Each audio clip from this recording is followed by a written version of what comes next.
For over a decade, she has been the stoic, resilient heart of one of television's most grueling reality shows. Agnes Hailstone, the matriarch of the Life Below Zero family, is a woman who seems less like a participant in the Alaskan wilderness and more like an extension of the landscape itself.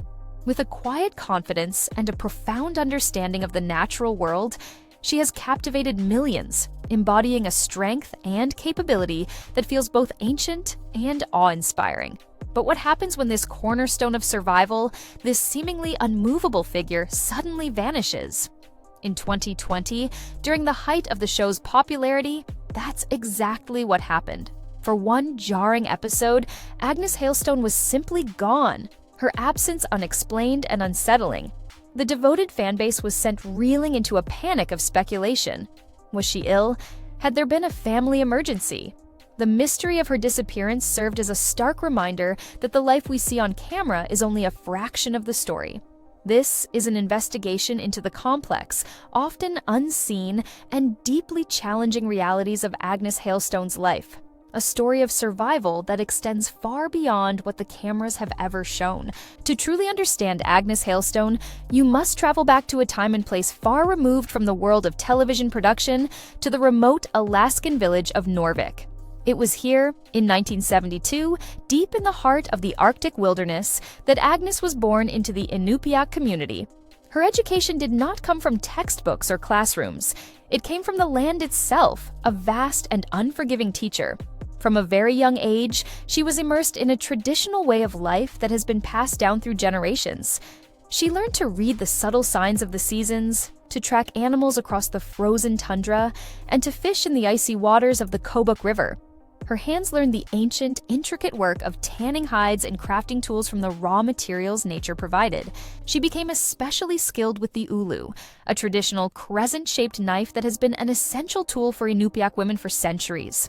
In Agnes's hands, the ulu is more than just a blade. It is an extension of her heritage, a symbol of survival and self-reliance. It is with this tool that she butchers caribou, fillets salmon, and performs 1,000 other tasks essential to her family's existence. This upbringing forged in her a profound resilience and a deep, instinctual knowledge of the natural world. While other children were learning in a classroom, Agnes was learning the brutal, beautiful, and unforgiving lessons of the Arctic. She was not just a girl living in Alaska, she was a true daughter of the Arctic, a survivalist forged by tradition long before any television camera would discover her. Agnes's fierce loyalty to her homeland and her way of life would become a defining characteristic of her entire story. Before she became a Hailstone, she was married to a man known only as Mr. Carter. Together, they had 2 sons, Douglas and John, both of whom have appeared on Life Below Zero. While the details of this first chapter of her adult life are private, the reason for the marriage's end speaks volumes about her character. The relationship reportedly dissolved because her husband wanted to leave Alaska to pursue a life in the lower 48. For Agnes, this was an impossible choice. Her roots were sunk too deep into the frozen soil of the Arctic. Her identity was inseparable from the land that had raised her. She chose her home over her husband, a powerful declaration of her unbreakable bond with the Alaskan wilderness. This decision established a core truth about Agnes. Her connection to her heritage and her homeland was a non-negotiable, foundational part of her very being. It was this deep connection to the land that would eventually lead her to a new partnership. Around the same time, a young man from Kalispell, Montana, named Edward Chip Hailstone, was forging his own path in the north. Born in 1969 and raised in the rugged mountains of Montana, Chip was no stranger to the wilderness. At the young age of 19, he made a trip to Alaska and, like so many before him, fell under its powerful spell and never looked back. He settled in Norvik, the very same village Agnes called home. Their paths inevitably crossed. They began as hunting partners, 2 skilled individuals with a shared respect for the demanding lifestyle of the Arctic. After Agnes's first marriage ended, their friendship deepened into a powerful bond. In 1992, they were married, forming a new partnership and laying the foundation for a new Alaskan dynasty. Together, they built a life on the banks of the remote Kobuk River, a life almost entirely dependent on the land. They are a true subsistence family. They do not rely on supermarkets or office jobs. Their survival is a direct result of their skill, their hard work, and their intimate knowledge of the natural world. From catching salmon during the summer runs to hunting caribou in the brutal winter, their lives are dictated by the ancient rhythms of the seasons. They use every part of the animals they harvest, wasting nothing. Furs are traded for essential goods, meat is stored for the long winter, and bones are crafted into tools.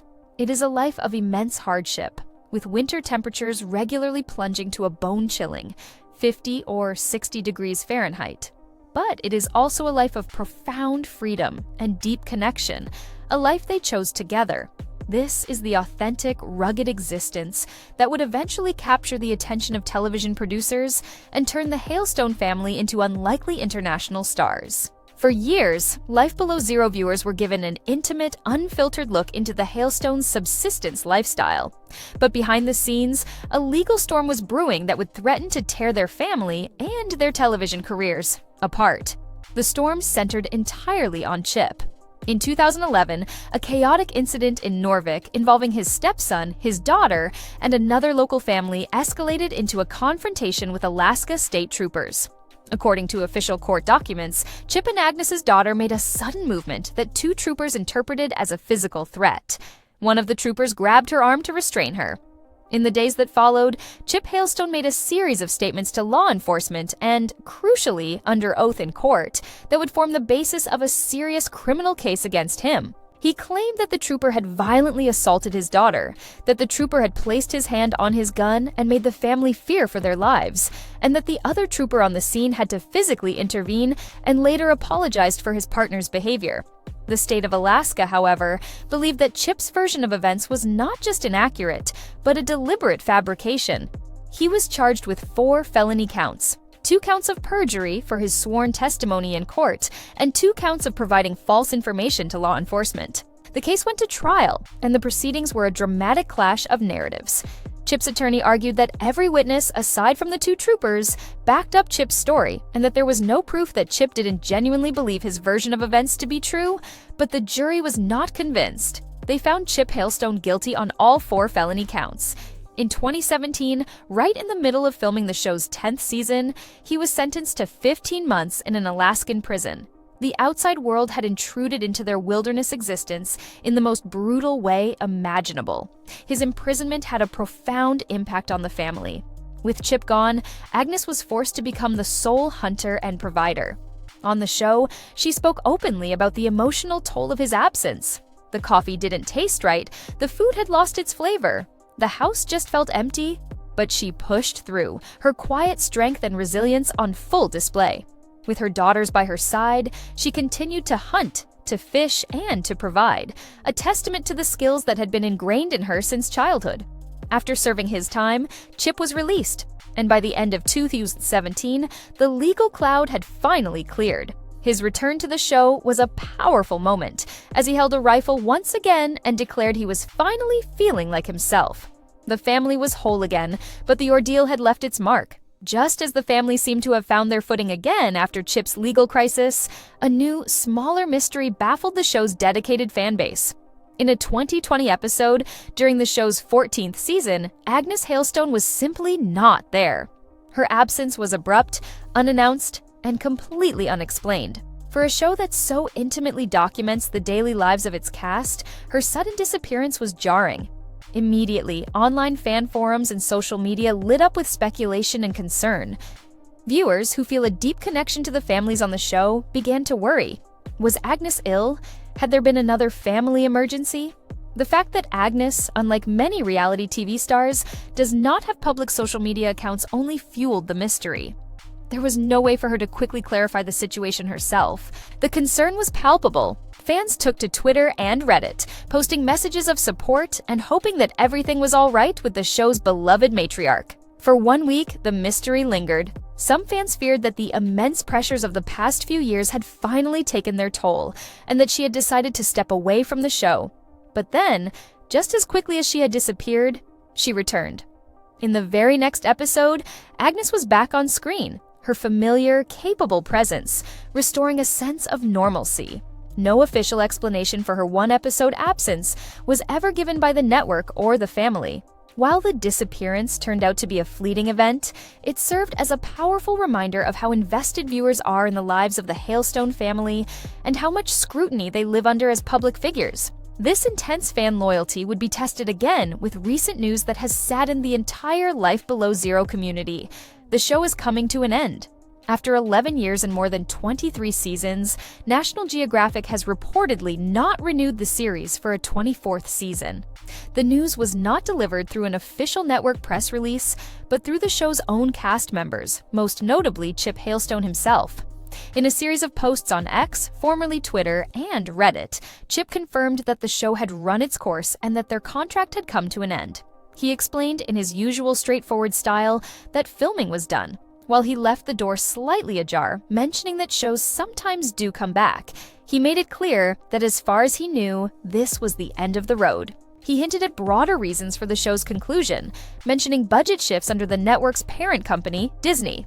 For a show as logistically complex and remote as Life Below Zero, the costs are immense, and even successful shows are not immune to corporate belt-tightening. Still, the news came as a shock. This wasn't just any reality show, it was National Geographic's flagship series, a crown jewel of their real-life storytelling that had spawned a successful franchise of spin-offs. The fact that the network would let its most iconic show go dark signaled a major shift in their programming strategy and marked the end of an era for a generation of viewers who had come to love the rugged families of the Alaskan wilderness. Through all the seasons of hardship, legal battles, and the pressures of fame, Agnes Hailstone has remained the quiet, unshakable center of her family. Her life story is a remarkable tapestry of resilience. She is a woman who has weathered unimaginable personal tragedy, including the loss of her mother, brother, and brother's girlfriend, to the treacherous, icy waters of the Arctic. She stood by her husband through a public trial and imprisonment, taking on the immense burden of providing for her family alone in one of the world's most unforgiving environments. And through it all, she has continued to pass down the traditions of her ancestors to her 5 daughters, teaching them the skills they need to survive and thrive. Now, she has stepped into the role of a grandmother, welcoming a new generation into the rich and rugged journey of her family. Her life is a powerful testament to the enduring strength of the human spirit. She has shown the world that it is possible to live a life deeply rooted in ancient traditions while navigating the strange and often intrusive demands of the modern world. As the cameras prepare to leave the Kobuk River for the final time, Agnes Hailstone's legacy is secure. She will be remembered not just as a character on a television show, but as a true cultural anchor, a guardian of tradition, and an unbreakable, unforgettable daughter of the Arctic.